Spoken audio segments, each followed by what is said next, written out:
Hello. So I got a question from Carolina, and Carolina was asking how to get out of what she referred to as the recovery bubble. By that, she explained that she meant spending her life watching, I guess, like YouTube videos like this, reading recovery blogs, like spending so much time focused on recovery stuff, and probably also like I don't know, food stuff, eating disorder stuff. And I guess what she was worried about was that she realised she doesn't really have any interests, and she said that she used to ride horses and she used to read a lot and doesn't have any interest in those things, hasn't touched a book in months. Mm-hmm. The only time I always read a lot as a kid, and then when I developed an eating disorder, slowly that stopped until I started going through a lot of books at one point, and that's because I would read them while I was on the stair climber in the gym. I spent hours on that thing, reading books. Yeah, it's not a nice way to read a book. You know what a nice way to read a book is? Sitting on the couch, a cup of tea, maybe a blanket, and some biscuits, and a cat. That's a nice way to read a book.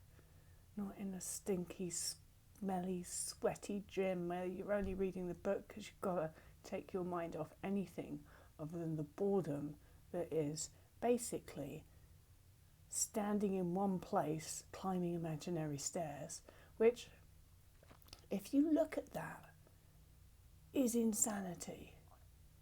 That anyone would do that, that anyone would be in a gym on any piece of stationary equipment. It's insanity. But plenty of people do it. I used to do it all the time. Anyway, don't anymore.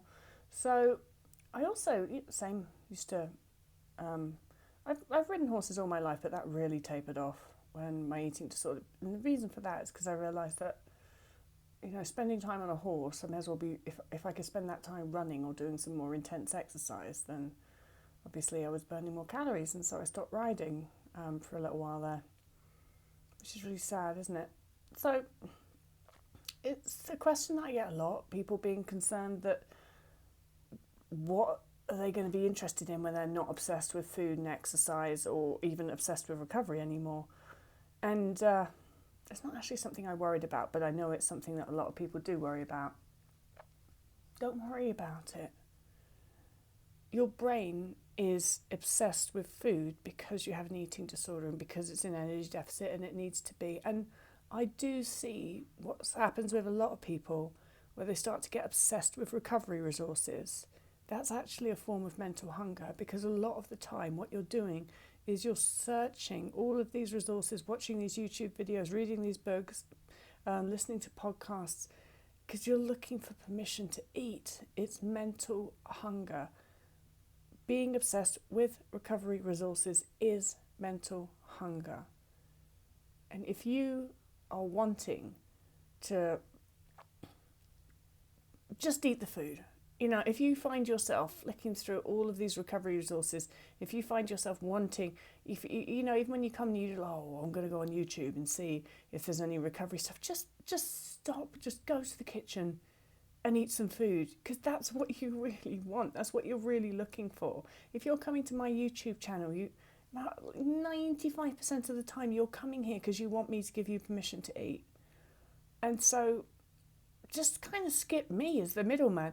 I'm always putting myself out of a job as a recovery coach. The first thing I say to all my clients is my number one aim is to make you as independent from me as quickly as possible. And if we can do that in one session, let's get over with. Because I want people to recover. I just want people to recover as quickly as possible. And so if you are able to skip this bit of looking at me making a YouTube video about recovery and just go to the fridge and start eating, then you're going to get there quicker.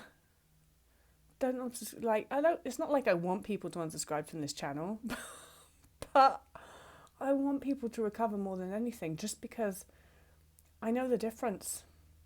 And it's shit having an eating disorder. It's shit, and it's so fucking boring, the things that your head gets obsessed with. I mean, when I was in recovery, there wasn't recovery blogs. YouTube channels or anything like that. So I didn't have I wasn't like, God, no, there was nothing. So I couldn't get obsessed with that. But I spent my lifetime looking at cookery books. I used to sit there and flick through cookery books. At any time that I wasn't exercising, if I was allowing myself to sit and eat, I'd be flicking through a cookery book. And that's what I did all evening when I was doing my evening binges. I'd be sitting there flicking through cookery books. I couldn't even watch television. It wouldn't really hold my interest as much. I just wanted to flick through cookery books. And when I realised that that was mental hunger, I just thought, you know what?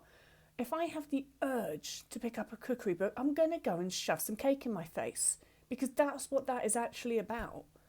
That is me wanting to eat. And so it's the same with you with recovery stuff. If you want to read a recovery blog, just go and shove some food in your face and know that that is the best thing that you could do. You can read the recovery blog while you're eating, if you really like, but what will happen eventually is because you're eating, at some point you're going to come out of energy deficit and out of that restriction scarcity mindset, and at some point your brain's going to go, well, this is fucking boring, why do I need to read this shit?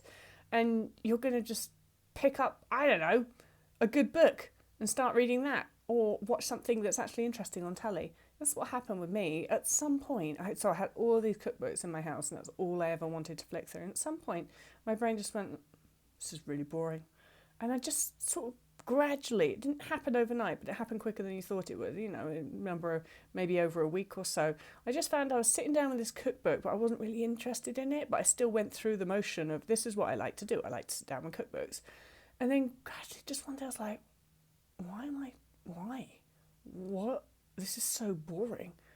And I just picked up something else and started looking through that and found it more interesting. And that's just how our brains work. Like, as your brain comes out of the desperate need that it's in to get you to eat food, it'll just start to think of other things, far more interesting things. When your brain is so single-minded, all it can really want you to push you to focus on is recovery stuff because it just wants you to eat. Push you to focus on food blogs because it just wants you to eat. Whatever avenue it's taking you down because it just wants you to eat. Once you get out of that place where you really need to eat so much food all the time, your brain, because it's wonderful, will just start to get interested in other stuff. I don't know what. Croquet for all I care. Painting. That's just unique to you, but there will be something that fills that space. So don't worry about it. Eat the fucking food and find out. Find out what happens when you come out of energy deficit. Be brave. See what happens. I don't know, maybe you'll get obsessed with snails. Whatever it is, just see what it is. Be brave. See what happens. What's the worst that can happen? It can't be any more boring than watching me, can it? No. All right. Bye.